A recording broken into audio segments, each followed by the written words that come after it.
Très bien. Bon, maintenant, on va parler stratégie pour gagner de l'argent. On va pas se mentir.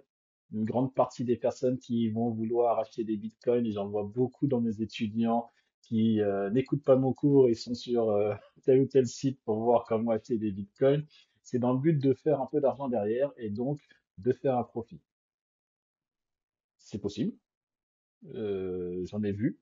Mais quelles sont les bonnes stratégies pour toi? Quelles sont les bonnes stratégies pour pouvoir gagner de l'argent? Quels sont les divers business models qui existent? Qu'est-ce qu'on peut faire?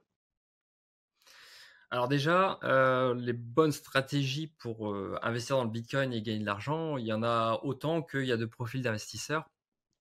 Ce qu'il faut savoir, c'est que je vais prendre le profil typique de la personne qui ne connaît pas trop Bitcoin et qui n'a jamais investi dessus.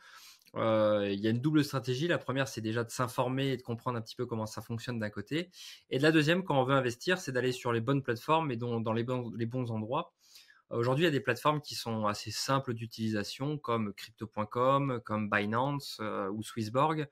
En plateforme française qui sont pas mal pour le Bitcoin, il y a Bitstack qui existe depuis l'année dernière ou StackingSat qui existe maintenant depuis 2 ou 3 ans. Et en fait, la stratégie la plus simple, c'est celle que je propose aujourd'hui à tous les stagiaires qui font la formation avec moi. Démarrer par ce qu'on appelle du DCA. DCA, c'est du Dollar Cost Average, c'est-à-dire qu'en fait, vous investissez une somme identique de manière régulière, toutes les semaines ou tous les mois, sur le Bitcoin. Par exemple, vous pouvez dire, voilà, moi je vais investir 10 euros par semaine sur le Bitcoin, peu importe le prix. Que le prix soit à 15 000, à 20 000 ou à 30 000, vous allez investir dessus.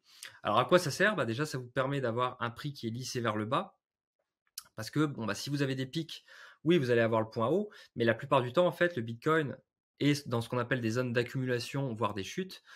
Et donc, vous allez avoir tous ces points bas. Et à la limite, c'est quand vous allez avoir des pics que vous allez soit pouvoir prendre des profits, ou vous allez continuer d'accumuler, mais les points hauts que vous allez avoir vont être beaucoup moins fréquents que les points bas ou très bas. Donc ça, c'est la première stratégie pour quelqu'un qui va investir sur du long terme, 2 ans, 5 ans, 10 ans, sans se prendre la tête, sans avoir le stress de voir le prix monter, descendre, etc.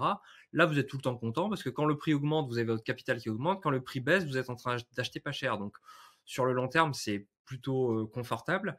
Et ce qu'on voit aussi, c'est que si vous faites une stratégie DCA on peut regarder les 3 dernières années, les 5 dernières années ou les 10 dernières années, on peut même regarder les 2 dernières années, actuellement, vous serez en positif. Votre portefeuille sera en positif. Donc forcément, plus vous allez prendre du recul, plus vous allez avoir un rendement et un chiffre positif très élevé. Mais celui qui a démarré typiquement, par exemple, en mars 2020, en mars 2023, il aura